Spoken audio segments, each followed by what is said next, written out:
चलो, तो sum of N terms का फॉर्मूला तो हम पढ़ चुके हैं, अब उस पर कुछ क्वेश्चन कर लेते हैं। पहला क्वेश्चन देखो स्क्रीन पे दिख रहा होगा, क्या है पहला क्वेश्चन? पहला क्वेश्चन है find the sum of last 10 terms of AP. AP हमें गिवन है, ये जो एपी गिवन है इसका लास्ट से 10 टर्म का सम निकालना है। लास्ट से कहने का मतलब है, जरा सा एक छोटी सी चीज़ मेरी ध्यान से सुनो।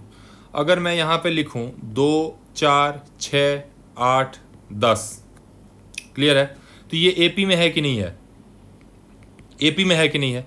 तो बोलोगे हाँ है। मैंने पूछा क्यों है भाई एपी में, तो तुम बोलोगे सर क्योंकि इसका फर्स्ट टर्म 2 है, ठीक है, और इनके बीच का जो डिफरेंस है ना वो हर जगह सेम है, तो एपी में है तो कॉमन डिफरेंस कितना हो गया इसका? तो बोलोगे सर 4 - 2 यानी 2 का कॉमन डिफरेंस हो गया, है कि नहीं? अब अगर इसी सीरीज को मैं उल्टा लिखूं, मतलब ऐसा लिखूं 10 8 6 4 2, अब ये एपी में है कि नहीं मैं पूछूं तुमसे, तो तुम बोलोगे सर हाँ ये भी एपी में है। तो मैंने पूछा ये क्यों एपी में है, तो तुम बोलोगे क्योंकि जो 8 - 10 होगा वही 6 - 8 होगा, वही 4 - 6 होगा। इसका मतलब है कि सर ये जो एपी होगा उसका फर्स्ट टर्म तो 10 होगा, बट कॉमन डिफरेंस 8 - 10 यानी -2 होगा। बात समझ रहे हो? मतलब अगर हमें कोई सीरीज इस तरीके से गिवन है, तो अगर वो एपी में है तो उसको उल्टा करके लिखोगे तो भी वो एपी में ही रहेगा। अंतर क्या होगा? जो फर्स्ट टर्म होगा वो ओरिजिनल एपी का लास्ट टर्म होगा, मतलब जो ओरिजिनल एपी का लास्ट टर्म होगा वो हमारे रिवर्स एपी का फर्स्ट टर्म होगा। यही तो अंतर होगा। और दूसरा चीज क्या होगा कि इस वाले एपी का जो भी कॉमन डिफरेंस आएगा उसका नेगेटिव इस वाले एपी का कॉमन डिफरेंस आएगा। जैसे इस केस में कॉमन डिफरेंस 2 आ रहा था ना, इस केस में -2 आ रहा है। अगर इतनी सी बात समझ में आ गई है तो आ जाओ इस क्वेश्चन पे, ध्यान से देखो। क्वेश्चन में क्या गिवन है, जो हमारा सीरीज है वो क्या गिवन है? 8 10 12 14 ... 126। तो अगर ऐसा है तो इस सीरीज में a की वैल्यू कितनी है? तो बोलोगे सर 8। मैंने पूछा d की वैल्यू कितनी है? तो बोलोगे सर 10 - 8 यानी d है 2। कोई दिक्कत यहां तक? कोई दिक्कत नहीं। अब अगर d 2 है तो ये टर्म अगर 126 है, 126 है, तो जो जस्ट इसके पहले रहा होगा वो कितना रहा होगा? वो इससे 2 कम रहा होगा ना 126 से, यानी जो जस्ट इसके पहले वाला टर्म रहा होगा वो कहीं ना कहीं 124 रहा होगा। रहा होगा कि नहीं रहा होगा? बिल्कुल रहा होगा। तो अगर इसी सीरीज को मैं उल्टा घुमा के लिख दूं, मतलब कैसे लिख दूं उल्टा? कहने का मतलब मैंने ऐसे लिख दिया 126 124, फिर जो नेक्स्ट आएगा वो 122, ऐसे डॉट करते करते कहीं 14 कहीं 12 फिर 10 फिर 8। दोनों सीरीज में कोई डिफरेंस है? भाई जो ये सीरीज है वही तो ये भी सीरीज है, बस ये वाला लेफ्ट टू राइट है और ये वाला राइट टू लेफ्ट है। मतलब ये अगर इंक्रीजिंग जा रहा है तो ये डिक्रीजिंग जा रहा है तो ये भी एपी में। तो इस एपी का जो फर्स्ट टर्म होगा वो 126 होगा कि नहीं होगा? और जो कॉमन डिफरेंस होगा वो 124 - 126 यानी -2 होगा कि नहीं होगा? होगा ना। मतलब जो इस वाले एपी का लास्ट से 10 टर्म्स का सम होगा वो इस वाले एपी का स्टार्टिंग से 10 टर्म का सम होगा कि नहीं होगा? सीधी सी बात है, ध्यान से समझने की कोशिश करो। जो इस वाले एपी का लास्ट 10 टर्म्स होंगे वो इस वाले एपी का फर्स्ट 10 टर्म्स होगा। तो इनडायरेक्टली अगर last 10 terms of this AP का सम पूछ रहा है, मतलब हम first 10 terms of this AP का सम निकाल दें तो निकाल दो। तो S10 हमारा कितना हो जाएगा? n/2, n की वैल्यू हो गई 10 यानी 10/2 इंटू 2a। a कितना है हमारा? 126 यानी 2 × 126 प्लस n-1। कितने टर्म का सम निकालना है? तो 10 टर्म्स का। तो n की वैल्यू कितनी हो गई? 10। तो 10 - 1 इंटू d की वैल्यू -2। खत्म क्वेश्चन। 2/10 5 से चला गया तो 5 × 126 × 2 कितना हो गया? 252 प्लस ये 9 × -2 यानी 5 × 252 - 18। तो कितना बन गया बच्चे? ये बन गया हमारा 5 × और कर दो 252 में से 18 माइनस, तो 12 में से 8 गया 4, और यहाँ कितना बचा, 4 में से 1 गया 3, 234, जो कि मल्टीप्लाई करने पे 5 4 जा 20 बचा 2, 15 16 17 के बचा 1 11, यानी सम ऑफ 10 टर्म्स जो होगा इस एपी का लास्ट से जो सम ऑफ 10 टर्म्स होगा वो इस वाले एपी का स्टार्टिंग से सम ऑफ 10 टर्म्स होगा और वो इसके इक्वल होगा। तो यही हो गया हमारा इस क्वेश्चन का आंसर। नेक्स्ट क्वेश्चन पे आ जाओ फटाफट। नेक्स्ट क्वेश्चन देखो, पढ़ने की कोशिश करो। नेक्स्ट क्वेश्चन क्या है, इन an AP if first term is 22, तो जो भी इंफॉर्मेशन गिवन होता है ना क्वेश्चन में उसको एज इट इज लिख लेते हैं, उसमें कुछ दिमाग नहीं लगाते सबसे पहले। तो गिवन क्या है, ए की वैल्यू गिवन है किसी एपी का 22, कॉमन डिफरेंस उसी एपी का -4 गिवन है क्वेश्चन में कि and it's common difference is -4। ठीक है, एक और चीज गिवन है कि sum of n terms is 64। देखो यहाँ सम ऑफ n टर्म्स इज 64। जो भी इंफॉर्मेशन गिवन थी मैंने उसको नोट डाउन कर लिया। हमें क्या निकालना है, फाइंड n, मतलब हमें यह पता करना है कि अगर सम ऑफ n टर्म्स 64 है तो आखिर n की वैल्यू क्या है, मतलब कितने टर्म्स का सम 64 है। शुरू हो गए। सम ऑफ n टर्म्स होता ही क्या है, तो n/2 into 2a plus n-1 into d, इसकी वैल्यू दी हुई है 64। a की वैल्यू हमें पता है, a की वैल्यू 22 गिवन है ना क्वेश्चन में, a की वैल्यू 22 है, तो 2 टाइम्स a हो गया 44 प्लस n हमें पता नहीं n-1, d की वैल्यू होगी -4 और इस पूरे की वैल्यू 64 के इक्वल है। अब देखो इस 2 को मैं उधर लेके जा रहा हूँ क्योंकि ये जो 2 है ये पूरे के साथ डिवाइडेड बाई 2 है ना, तो ये उधर जा सकता है। तो ये बन गया n into 44 -4n plus 4 is equal to 128। ये जो 2 था वो उधर जाके मल्टीप्लाई होके 128 बन गया।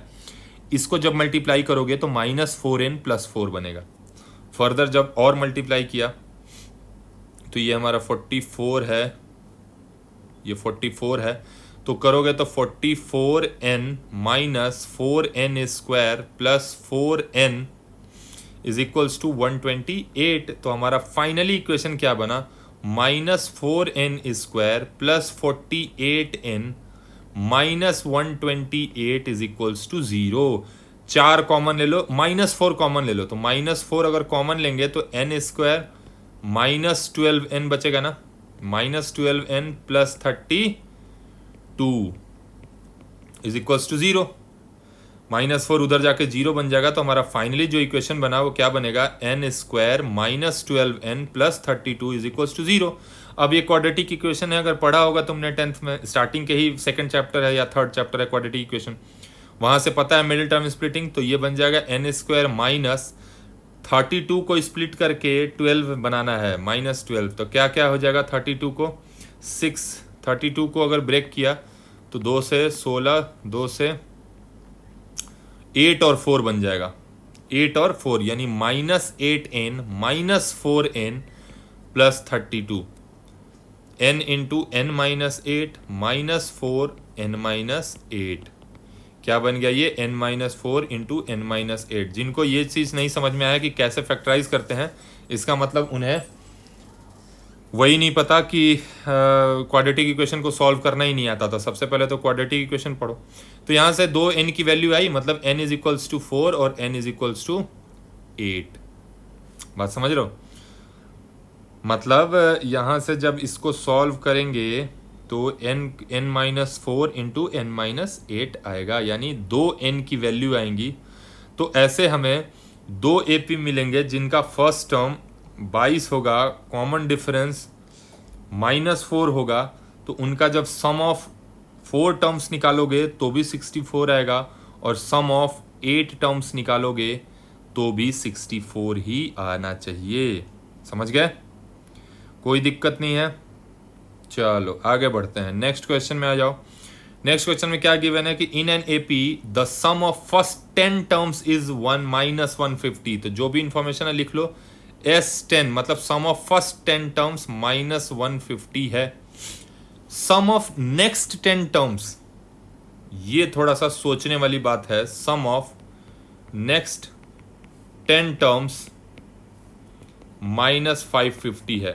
अच्छा, अब एक चीज़ ध्यान दो, मेरी बात को ध्यान से सुनो। अगर मैंने बोला कि एक AP है, ABCDEFG, ये कोई AP है, ठीक है। अगर मैंने तुमसे बोला इसी AP का कि भाई इस AP का सम ऑफ 4 टर्म्स, वो मान लो x है, ठीक है।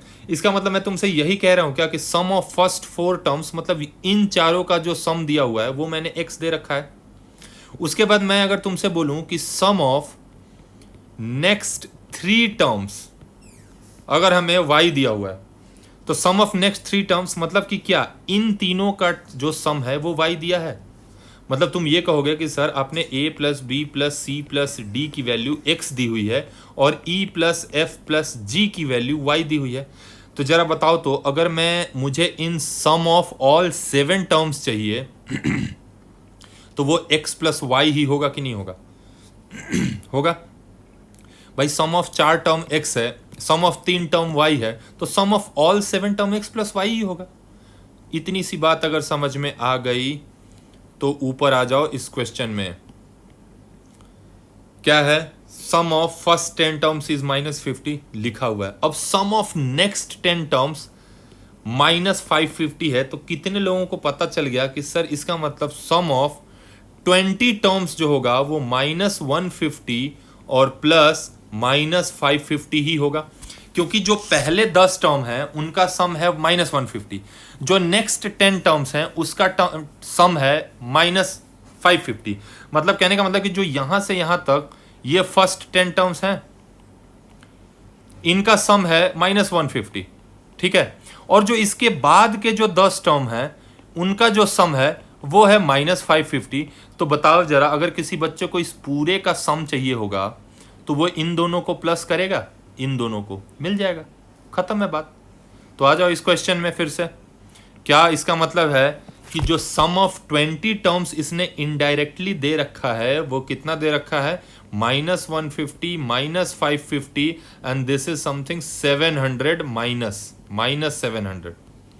यानी हमें दो इंफॉर्मेशन अब क्वेश्चन में मिल गई कि सम ऑफ 20 टर्म्स इतने हैं और सम ऑफ 10 टर्म्स इतने हैं।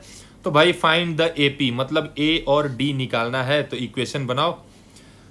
सम ऑफ 10 टर्म्स से क्या इक्वेशन बनेगा? 10/2 इंटू 2A प्लस n की वैल्यू 10 है तो 10 - 1 इंटू D, इसकी वैल्यू है भैया -150। अगर S20 वाले इक्वेशन को देखा जाए तो n की वैल्यू 20 हो गई, तो n/2 into 2A plus 20 - 1 into D is equals to -700। बात खत्म हो गई। तो फाइनली क्या बना हमारा? जो हमारा पहला इक्वेशन था, इसको इरेज कर रहा हूं, जो हमारा पहला इक्वेशन था ये वाला इक्वेशन क्या बनेगा? ये बन जाएगा 5 into 2A plus 9D is equals to -150, है ना। तो 2A प्लस 9D की वैल्यू कितनी हो जाएगी? -150 अपॉन 5 यानी -30। ये हमारा बन गया बालक अब इक्वेशन 1। इस भाई साहब को अगर सॉल्व किया जाए तो 20/2 हो जाएगा 10 इंटू 2A प्लस 19D, इसकी वैल्यू कितनी है? -700। 10 को उधर लेके गए तो 2A प्लस 19D की वैल्यू हो गई -70। 10 से डिवाइड करोगे तो -70। ये हमारा हो गया इक्वेशन 2। अब दो इक्वेशन बन गया, दो वेरिएबल बन गया, तो सॉल्व करना बड़ा आसान हो गया। तो सब्ट्रैक्टिंग इक्वेशन 1 फ्रॉम 2। भाई इक्वेशन 1 को 2 से सब्ट्रैक्ट कर दो तो क्या बन जाएगा? सब्ट्रैक्ट करने पे ये बन जाएगा 2A प्लस 19D। ये तो इक्वेशन 2 है, इसमें से -2A माइनस 9D कर दिया। RHS में भी माइनस हो जाएगा ना, -70A minus of -30, minus of -30, यानी एक 2A कैंसिल, यानी 10D इज इक्वल्स टू, ये 70 है ना कि 7A है, 10D is equals to -70 plus 30 यानी -40। तो D की वैल्यू आ जाएगी -4, है ना। अब D की वैल्यू किसी एक इक्वेशन में रख दो। अगर इसमें रख दिया D की वैल्यू तो ये बन गया हमारा 2A plus 19 into -4 is equals to -70। तो यहाँ से 2a की वैल्यू कितनी आ गई, -70 प्लस 76। 19 4 जा 76, तो उधर जाके प्लस हो जाएगा, यानी 2a की वैल्यू हो गई 6, है ना। तो a की वैल्यू कितनी हो गई 3। तो भाई हमारा AP क्या हो जाएगा, यहाँ से a की वैल्यू है 3, d की वैल्यू है -4, तो AP हमारा क्या बन जाएगा, पहला टर्म 3, दूसरा टर्म 3 में -4 ऐड करेंगे तो -1, -1 में फिर -4 ऐड करोगे -5, -5 में फिर -4 ऐड करोगे -9, चलता जाएगा। यही हमारा क्या हो गया, इस क्वेश्चन का आंसर हो गया।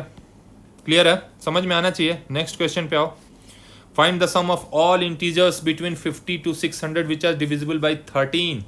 सबसे पहला काम तो हमें ये देखना है कि 50 से लेके 600 के बीच में कितने ऐसे नंबर्स हैं जो 13 से डिविजिबल हैं। तो अगर हमने सबसे पहले 50 को 13 से डिवाइड किया तो क्या बना, 13 3 जा 39 और 11 बचा। मतलब हमने ये सोचा कि अगर 50 को 11, अगर 11 की जगह 13 होता तो डिविजिबल होता ना ये 13 से। रिमाइंडर 11 की जगह रिमाइंडर 13 बचता तो डिविजिबल होता ना। मतलब अगर 50 में 2 और ऐड कर दिया जाए तो वो 13 से डिविजिबल होगा, है ना, 52।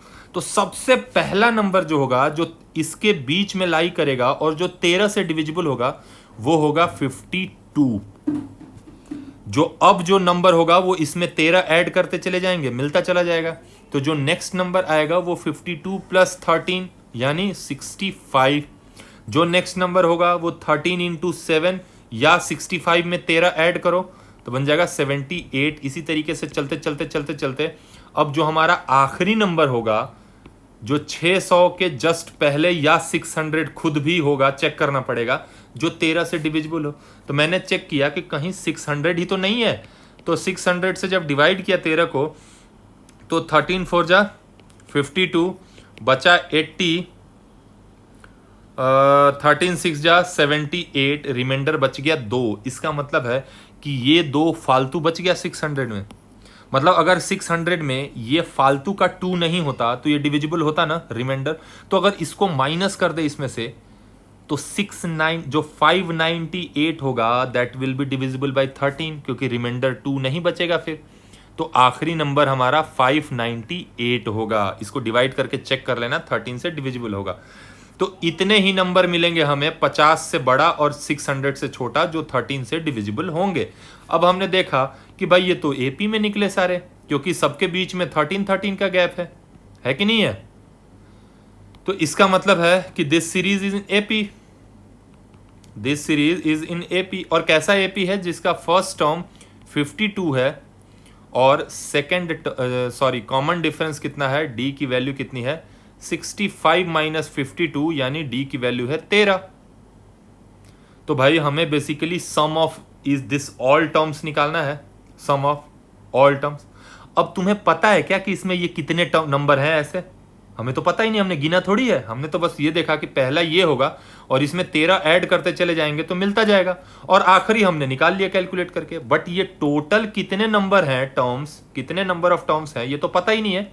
तो हम सम ऑफ कितने टर्म्स निकाले, 8 टर्म्स, 9 टर्म, 15, 20, कितने टर्म्स निकाले, ये तो क्लियर नहीं है। तो सबसे पहले तो ये पता लगाना पड़ेगा ना कि इसमें कितने नंबर ऑफ टर्म्स हैं। अब मेरी बात को ध्यान से सुनो। अगर मैं तुमसे बोलूं कि इस सीरीज का ये 10वां टर्म है, सपोज मैंने बोला मान लो ये 10th टर्म है, तो इस पूरे में कितने टर्म्स हो गए भाई? 10 ही टर्म्स होंगे ना। अगर ये 10वां टर्म है तो यहां तक तो 10 ही टर्म हुए। तो इसका मतलब है कि अगर हमें कैसे भी करके पता चले जाएगा कि ये कितने नंबर वाला टर्म है, तो टोटल नंबर ऑफ टर्म्स उतने ही होंगे इसमें। तो मैंने क्या बोला कि लेट nth टर्म बी 598। जो हमारा nth टर्म है वो 598 है। इसका मतलब a plus n minus 1 into D जो होगा वो 598 होगा। तो a की वैल्यू है 52, n माइनस 1 इंटू डी की वैल्यू है 13, ये है 598। तो यहाँ से n माइनस 1 इंटू 13 कितना हो गया, माइनस करो 52 तो बच गया 6 4 546, है ना। तो n-1 की वैल्यू कितनी हो जाएगी 546 डिवाइडेड बाई 13, तो कितना हो जाएगा 42। तो n की वैल्यू कितनी हो गई 43, यानी ये कौन से नंबर का टर्म है, ये 43rd टर्म है। ये जो टर्म है इस एपी का 43rd टर्म है। तो अगर ये 43rd टर्म है तो टोटल नंबर ऑफ टर्म्स कितने हुए इस एपी में, तो 43 टर्म्स हैं इस एपी में। बात समझ रहे हो? तो अब हमें बेसिकली उस एपी का सम ऑफ 43 टर्म्स चाहिए। तो n की वैल्यू 43 हो गई। तो फॉर्मूला क्या होता है n/2 यानी 43/2 इंटू 2a। a की वैल्यू है हमारी 52, तो 2 times of 52 it's 104 plus n-1 यानी 43 - 1 इंटू d, और d की वैल्यू कितनी है हमारी 13, तो यहां लिख लिया इंटू 13। अब इसको सॉल्व करोगे तो 43/2 इंटू ये 104 प्लस ये बन गया 42 इंटू 13। फर्दर सॉल्व किया तो भाई 43/2 इंटू 104 प्लस इसको जब मल्टीप्लाई करोगे 13 इंटू 42 तो 13 दूनी 26 की 6 बचा 2, 52 53 54 546 आ जाएगा। फर्दर सॉल्व किया 43/2 इंटू इनको ऐड करो 6 4 10 की 0 बचा 1 4 1 5 5 1 6। अब ये 2 से 650 जाएगा 325 बार में, यानी जो हमारा सम ऑफ 43 टर्म्स आएंगे वो आ जाएगा 43 इंटू 325। और यही जो वैल्यू होगी ये वही वैल्यू होगी ना, इस सारे टर्म्स का सम होगा ना।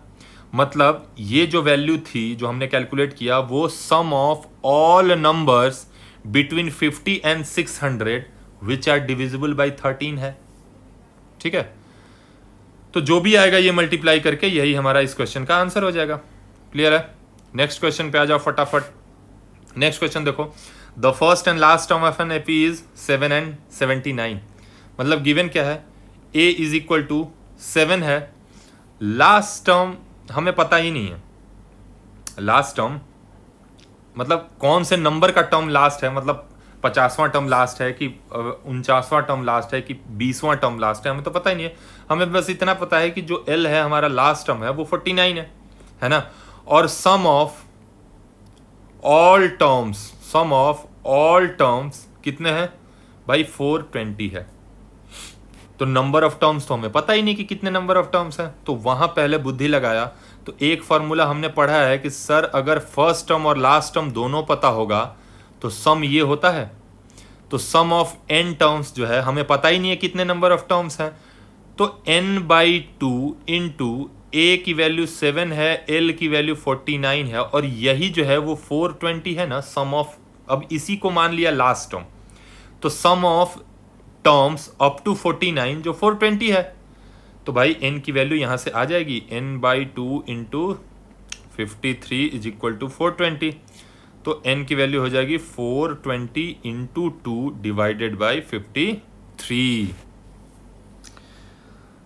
जाएगा 53 आएगा क्या, नहीं 56 आएगा। 49 में 7 ऐड करोगे तो 56 आएगा। यहाँ पे गड़बड़ हो गई है, 56 आएगा। ठीक है, 9 7 16। अब इसको काटो तो 2 से कितनी बार में जाएगा, ये 2 से जाएगा तुम्हारा 2 दूनी 4 2 8 16 28 बार में। 28 7 से कितनी बार में जाएगा, 7 4 जा 28 और ये 60। फिर 4 से 60 15 बार में, यानी n की वैल्यू कितनी आएगी 15। इसका मतलब ये है कि भाई ये जो नंबर है ये 15वां टर्म है, ये जो नंबर है ये 15th टर्म है। हमें कॉमन डिफरेंस निकालना है कि नहीं निकालना है। अब हमें ये पता लग गया कि जो 15th टर्म है हमारा 15वां टर्म वो 49 है और वही लास्ट टर्म है। इसका मतलब है कि a प्लस 15 - 1 इंटू डी जो है वही हमारा 49 था, वही 49 है। a की वैल्यू पता है हमें 7, a की वैल्यू 7 है तो कैलकुलेट कर दो। 7 + 14d इज इक्वल्स टू 49, तो 14d की वैल्यू हो जाएगी 42, तो d की वैल्यू हो जाएगी 3। ये हमारा हो गया इस क्वेश्चन का आंसर। ठीक है, समझ में आना चाहिए बहुत। वैसे ये सारे क्वेश्चन बहुत इंपॉर्टेंट हैं, ये सीबीएसई की अगर तैयारी कर रहे हो और बोर्ड के लिए तो बिल्कुल प्रैक्टिस करो इसको जितनी बार हो सके। नेक्स्ट क्वेश्चन देखो, नेक्स्ट क्वेश्चन क्या है, इन an AP the first term is 8। लिख लिया, a की वैल्यू 8 है। nth टर्म हमारा 33 है तो लिख लिया ए एन जो है वो 33 है और सम ऑफ एन टर्म्स 123 है। तो हमें एन और डी की वैल्यू निकालनी है। एन एंड डी हमें फाइंड करना है, जहां डी कॉमन डिफरेंस है और एन नंबर ऑफ टर्म है। तो सबसे पहली चीज तो भाई ए एन हमें गिवन है 33, यानी nth टर्म 33 है। इसका मतलब a plus N minus one into D की जो वैल्यू है 33 है, a की वैल्यू है 8, n minus one into D यहाँ से कितना आ जाएगा 33, तो n minus one into D की वैल्यू कितनी हो गई 33 माइनस 8 यानी 25।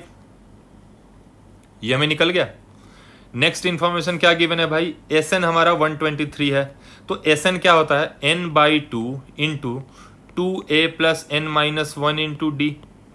इसकी वैल्यू 123 गिवन है। अब ध्यान से देखोगे तो ये हमें पता है n minus one into D, N minus one into D कितना होता है 25, उसकी जगह पे रख दो। तो n by two into 2a कितना हो जाएगा, a हमारा 8 है तो 2 times a 16 plus n minus one into D हमें पता है यहाँ से 25, तो लिख दिया इज इक्वल टू 123 है। तो n बाई टू इंटू ये कितना हो गया तुम्हारा 41 इज इक्वल्स टू 123, तो n की वैल्यू हो गई 123 इंटू 2 डिवाइडेड बाई 41 से जाएगा 3 बार में, तो n की वैल्यू हो गई 6, यानी कि जो हमारा n की वैल्यू हो गई वो 6 आ गई। अब निकालना है d, इस n को इधर रख दो, तो n की वैल्यू 6 रखोगे तो ये n minus one into D की वैल्यू 25 थी, n की वैल्यू मैंने 6 रखा तो 6 माइनस वन इंटू डी की वैल्यू 25 हो गई और d हमारा 25/5, यानी d की वैल्यू आ गई कितनी यहाँ से 5। सिंपल है, तो n और d निकाल लिया हमने, है ना। अगर नहीं समझ में आया तो एक बार फिर से इसको पीछे करके देखो, बहुत सिंपल है। नेक्स्ट क्वेश्चन में आ जाओ फटाफट। कह रहा है if the first Q terms of AP is 162, sum of यानी एस क्यू जो है वो 162 है, ratio of sixth term and 13th term, मतलब A6 और A13 की वैल्यू 1/2 गिवन है। सिक्स्थ टर्म A6 और 13th टर्म A13, है ना। तो हमें निकालना क्या है, हमें फर्स्ट टर्म और 15th टर्म चाहिए। चलो शुरू हो गए। सम ऑफ क्यूथ टर्म कितना होता, तो q/2 into 2a plus q minus one into D, 162 given है। दूसरा इक्वेशन क्या है, इसके साथ साथ अगर सॉल्व करूं तो भाई a6 की वैल्यू कितनी हो जाएगी बताओ जरा, a प्लस 5d अपॉन नीचे क्या बचा a plus 12d is equal to 1/2। अब ये डायरेक्ट लिखने की आदत डालो, ये बार बार 6 माइनस वन और 13 माइनस वन नहीं लिखूंगा। क्रॉस मल्टीप्लाई करो, कितना आया 2a plus 10d is equals to a plus 12d। तो यहाँ से a is equal to 2d आ गया, a को इधर ले आओ 10d को उधर ले जाओ, तो ये रिलेशन हमने लिख लिया कि a की वैल्यू कितनी आ गई 2d आ गई। ठीक है, तो रख दिया इसमें a की वैल्यू, इस इक्वेशन में रखा a की वैल्यू, तो क्या बन गया ये q/2 into 2 times of a है ना, यानी 2 times of 2d plus q minus one into D is equals to 162, है ना। फर्दर सॉल्व करो भाई, फर्दर सॉल्व किया इसको तो बन गया q/2 into 4d plus q minus one into D is equal to 162।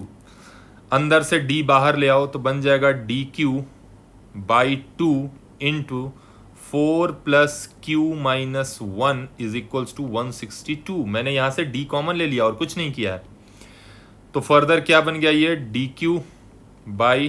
dp नहीं लिख दिया, dq/2 इट्स q, मेरा q और 9 एक जैसा ही लगता है तो ये हर जगह q है, dq/2 into 3 plus q is equals to 162, है ना। तो d की वैल्यू कितनी हो गई भाई 2 into 162 divided by q into 3 plus q, यानी 2 दूनी 4 2 छक्का 12 की 2 और ये 324 by q into 3 plus q, ये हमारा आ गया कॉमन डिफरेंस, है ना। तो a की वैल्यू कितनी हो जाएगी 2 टाइम्स ऑफ d, यानी जो a की वैल्यू होगी वो 2 times of 324 by q into 3 plus Q, यानी a की वैल्यू कितनी हो जाएगी 846/3 प्लस क्यू इंटू क्यू। बात समझ रहे हो? तो भैया फर्स्ट टर्म हमें मिल चुका है, कॉमन डिफरेंस मिल चुका है, तो हमें क्या निकालना था, फर्स्ट टर्म और 15th टर्म ना। तो फर्स्ट टर्म तो निकाल ही लिया, फर्स्ट टर्म तो हमारा निकल चुका है ये, और 15th टर्म तुम आराम से कैलकुलेट कर लेना क्या होता है a प्लस n-1 यानी 15th टर्म यानी 14d। अब a की वैल्यू हमें पता है 648/3 प्लस क्यू इंटू क्यू, है ना, और प्लस 14 टाइम्स d की वैल्यू तुम्हें पता है 324/q इंटू 3 प्लस क्यू। इसको सॉल्व कर लेना, आंसर आ जाएगा। इसमें अब कुछ तो है नहीं रॉकेट साइंस कि तुमको बताया जाए, है ना।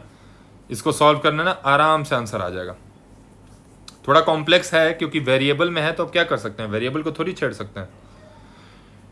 नेक्स्ट क्वेश्चन देखो, बहुत सिंपल सा क्वेश्चन है। If the first second and last term of AP is a b and 2a, इसका मतलब है जो फर्स्ट टर्म है वो a है, जो सेकेंड टर्म है वो b है। तो कितने लोगों को यहां से पता चल गया कि सर जो कॉमन डिफरेंस होगा, ध्यान से देखो, जो कॉमन डिफरेंस होगा वो b माइनस ए ही होगा, क्योंकि सेकेंड टर्म b है, फर्स्ट टर्म a है, तो a कॉमा b ऐसे है, तो कॉमन डिफरेंस b माइनस ए ही तो होगा। ठीक है, उसके बाद इसने दे रखा है कि लास्ट टर्म यानी nth टर्म, हमें लास्ट टर्म कितना गिवन है एपी का, वो है 2 टाइम्स ऑफ a। तो बात खत्म होगी ना, find the sum of AP निकालना है भैया। तो सम ऑफ एपी क्या होगा, number of term by 2 into a plus l, last term कितना है 2a, यानी n/2 इंटू 3a। अब n तुम्हें पता है क्या कि n की वैल्यू क्या है इस एपी में, भाई हमें तो फर्स्ट सेकंड और लास्ट दिया हुआ है ना, तो ये कौन से नंबर का टर्म है, फोर्थ टर्म है, फिफ्थ टर्म है, ये थोड़ी पता है, हमें नहीं पता है ना। तो हमने मान लिया कि nth टर्म जो होगा वो 2a होगा, nth टर्म 2a है। तो अगर सॉल्व किया हमने, तो हमने बोला ना कि लेट जो nth टर्म है वो है हमारा 2a।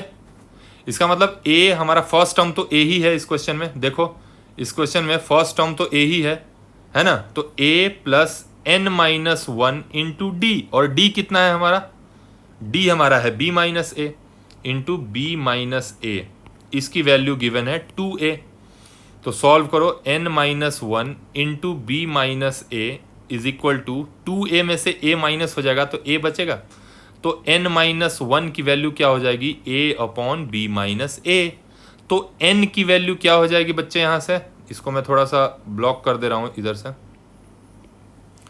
तो यहां से हमारा जो n की वैल्यू हो जाएगा वो हो जाएगा a/b माइनस a, और इसमें +1 हो जाएगा, है ना। ये -1 जो है वो इधर आके इसमें +1 होगा ना। इसको सॉल्व किया एलसीएम लेके, तो ये बन गया b माइनस ए, ये बन गया a, और ये बन गया plus b minus A. a cancel हो गया, तो n की वैल्यू कितनी आ गई फाइनली हमारी b/b माइनस ए, ये हमारा n का वैल्यू, यानी नंबर ऑफ टर्म्स कितने हैं इसमें, तो इतने नंबर ऑफ टर्म्स हैं हमारे इस सीरीज में। तो सम क्या होगा, सम ऑफ एपी क्या होगा n/2 यानी b/b माइनस ए, ये तो n हो गया, whole divided by 2 into 3a। तो क्या बन गया ये बन जाएगा b/2 into b minus a into 3a, यानी फाइनली आ गया 3ab/2 इंटू बी माइनस ए। ये हमारा सम ऑफ एपी हो गया। तो 3ab/2 इंटू बी माइनस ए, मतलब ये हमारा करेक्ट आंसर हो गया ऑप्शन सी। तो ऑप्शन सी हमारा टिक कर लो, ये हमारा आंसर हो गया। 3ab/2 इंटू बी माइनस है। नहीं समझ में आया तो भाई रिवाइंड करके देख सकते हो पीछे, कोई दिक्कत वाली बात नहीं है। ये फिर से देखो क्वेश्चन नंबर 9 बहुत सिंपल है। क्या इंफॉर्मेशन है, sum of third and seventh term of AP is 6, यानी a3 प्लस a7 की वैल्यू 6 है। Sum of 3 terms, sum of third and seventh term, 3 term नहीं पूछा, कह रहा है कि तीसरे टर्म और 7वें टर्म का जो सम है वो 6 है। तो तीसरा टर्म क्या हो जाएगा a प्लस 2d, और प्लस सातवां टर्म क्या हो जाएगा, a प्लस 6d, इसकी वैल्यू 6 है, इसका मतलब 2a plus 8d is equal to 6। Common ले लो 2 तो बन जाएगा a प्लस 4d, 2 बाहर ले लिया तो ये हो गया 6, यानी यहां से a प्लस 4d की वैल्यू कितनी आ गई, 3, है ना, इसको मार्क कर लिया। उसके बाद क्या इसने दे रखा है, एंड देयर प्रोडक्ट इज 8। अच्छा, मतलब थर्ड टर्म और सेवेंथ टर्म का जो प्रोडक्ट है वो 8 है। मतलब इसने और क्या दे रखा है मुझे कि जो a3 है इंटू जो a7 है उसकी वैल्यू 8 है ना। तो a3 कितना है भाई, a plus 2d into a7 कितना है, तो a प्लस 6d, और इसकी वैल्यू इसने दे रखी है 8, है ना। तो भाई मल्टीप्लाई करो इसको, क्या कर सकते हैं, and their product is 8, find the sum of first 16 terms. First 16 terms का सम निकालना है। इसको पहले अगर सॉल्व करें तो ये कितना आ जाएगा, a square plus 6ad plus 2ad plus 12d square is equal to 8।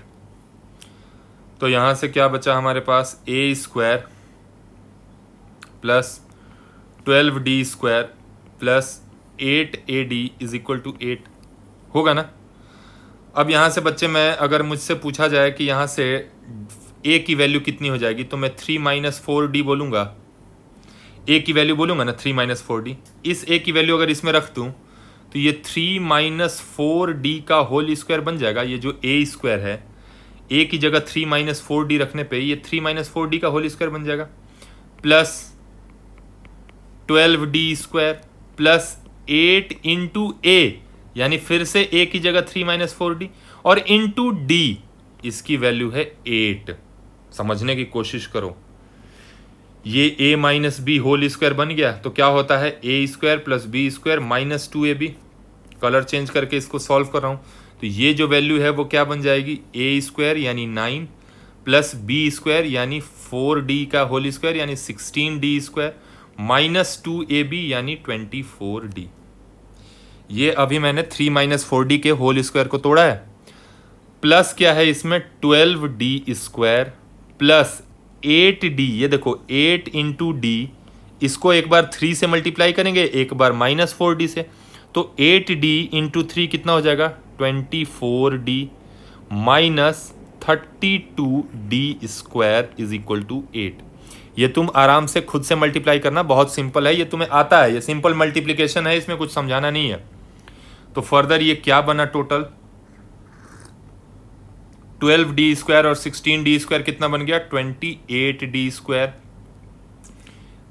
ये बचा यहाँ पे बना माइनस 24d और प्लस 24d, तो इन भाई साहब को तो उड़ा ही दो, इनको तो ख़त्म ही कर दो।